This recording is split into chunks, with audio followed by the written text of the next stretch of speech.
কাগজে লেখা স্যালাইনের নাম, বাইরে থেকে কিনছেন আত্মীয়রা। মেদিনীপুর মেডিকেলের নয়া শঙ্কর, হাতে দুটো স্যালাইনের বোতল, সঙ্গে একটা ছোট কাগজের টুকরো, তাতে লেখা স্যালাইনের নাম। রোগীর এক আত্মীয়কে সেই স্যালাইন নিয়ে হন্তদন্ত হয়ে হাসপাতালের মধ্যে ঢুকতে দেখা গেল।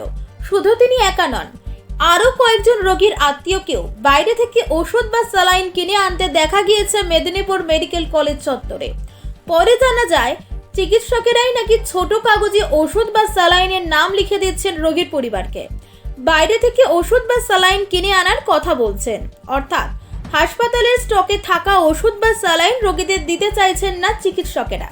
রবিবার থেকে এমন ছবি দেখা গেল মেদিনীপুর মেডিকেল কলেজে।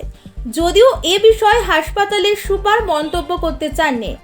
মেদিনীপুর হাসপাতাল কর্তৃপক্ষ জানিয়েছেন, যতদিন না স্বাস্থ্য দপ্তরের তদন্ত কমিটির পরীক্ষার রিপোর্ট আসছে ততদিন নিষেধাজ্ঞা বহাল থাকবে। হাসপাতাল থেকে আপাতত ওই ওষুধগুলি সাপ্লাই বন্ধ থাকার জন্য বাইরে থেকে ওষুধ কিনে নিয়ে আসতে হচ্ছে রোগীর আত্মীয়দের।